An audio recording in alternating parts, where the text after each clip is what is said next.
Hey, what is going on? Thanks for tuning in to today's quick little review. And we have the Kizer Mini Begleiter 2 today on the bench. And currently in a little bit of a love-hate relationship with this knife, I gotta say. While overall it's fantastic, I think I just got a little bit of a lemon in that the detent on this guy is insanely stiff. That is something that I am aware that you can work on. But yeah, I don't know if the detent ball isn't set far enough into the lock there. As you can kind of barely see, it's sticking up real high. So I think that might be something, I don't know. I just don't have the ability to grind down a sphere in an appropriate way at the moment. But other than that, I do really like this knife.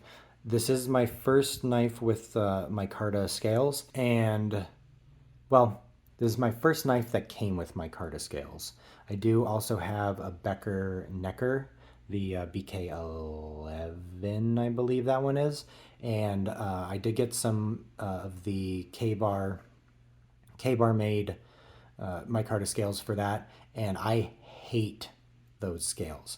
They're kind of weird in that the burlap or whatever it is that they use kind of fluffs out of the stabilizing resin and gives, I don't know, it's just not a clean feel. But this stuff is, it's fantastic. It definitely picks up the oils on your hands as you handle it and kind of darkens up.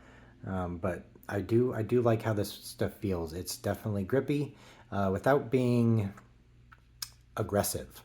So big fan of that. In terms of the feel of the knife overall, it's pretty good. I think this is a pretty solid little backup, or if you're in a place with knife length limits, this would definitely be a good EDC type knife. Price on this guy is usually around 55 bucks, I want to say. I was able to get this one on a steep deal from, I believe, Mojave. And I ended up picking this thing up for like 28 bucks. And for especially that price, whoo, boy.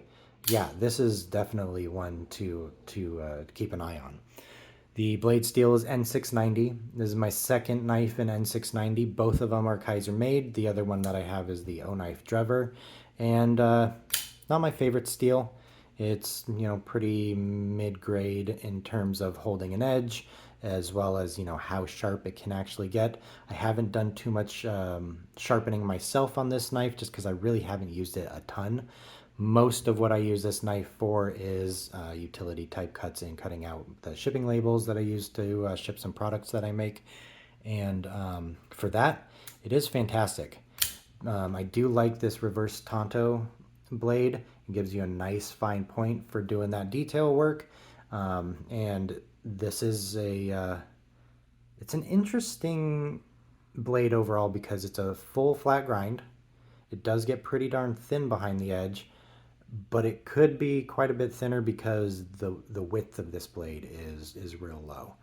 But that is a pretty hefty blade stock, and it does have a pretty aggressive taper down towards the edge. So, it does still slice. Maybe not as good as some other blades. I believe that the Spyderco PM2 blade stock is about the same thickness, maybe a little thicker on the spine, and that blade is about this wide.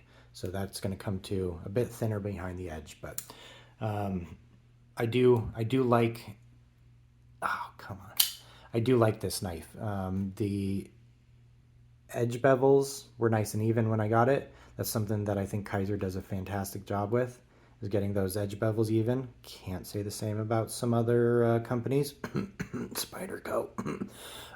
But yeah, every Kizer knife that I've experienced so far has had pretty much perfectly even edge bevel grinds.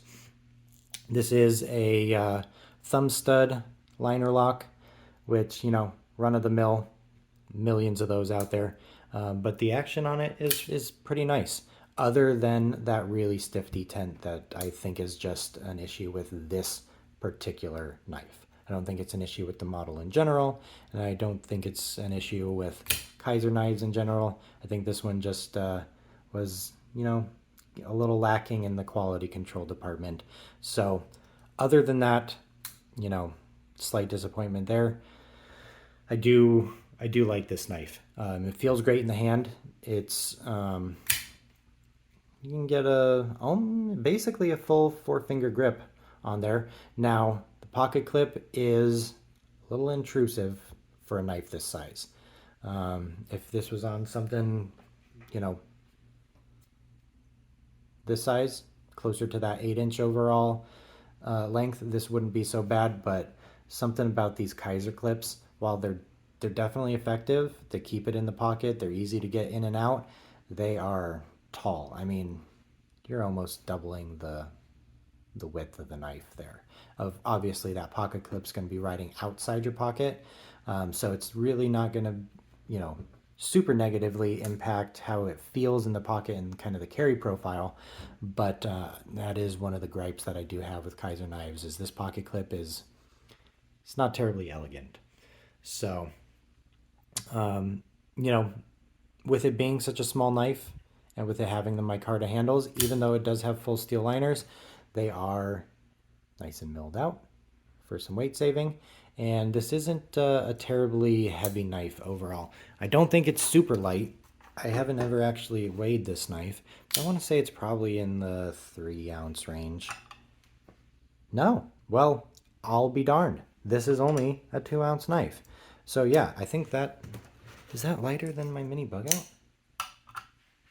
No, that's only 1.5 ounces. This thing is so ridiculously light. But yeah, 2 ounces, that's actually not as bad as I thought. It's a little off balance, I would say, just because that blade is so light. But if you're looking at doing more utility type cutting and whatnot, and you're not going to be going for a real hard use, this is definitely a pretty solid pickup, especially if you can get it for under $30. Man, yeah, just keep it as a little, in the glove box or something like that, back pocket knife, whatever. It's definitely a solid one. I would say that overall this knife could be fidgetable. My version or my particular unit is not, simply because it is nigh impossible and kind of uncomfortable to do a reverse flick, and it's really not all that fun doing the normal thumb stud opening either. That detent ball is strong enough that I cannot, well, it's possible to slow roll it, but it doesn't feel good. So since I got this thing for less than $30, I'm not really complaining too much. It's just one that I pretty much leave on my desk, and I just use it for opening packages and whatnot if I don't want to reach for another knife. It is running on bearings. It is smooth. It basically drops in completely shut. But yeah, overall, this one is one that I think I can recommend, just knowing that my issues are probably QC issues. But if this isn't just a QC issue, and this is something that for whatever reason is designed into the knife to have such a stiff detent, maybe look for something else. Like I said, there's hundreds, thousands, millions of thumb stud liner locks out there. So there's not quite enough special stuff about this knife for me to wholeheartedly recommend it. Do I think it's bad? No, I think I just got a little bit of a lemon. So take that with a grain of salt. Take that for what you will. But yeah, this is not a bad knife, but it is far, far from my favorite knife. So thanks for tuning in. Catch you next time.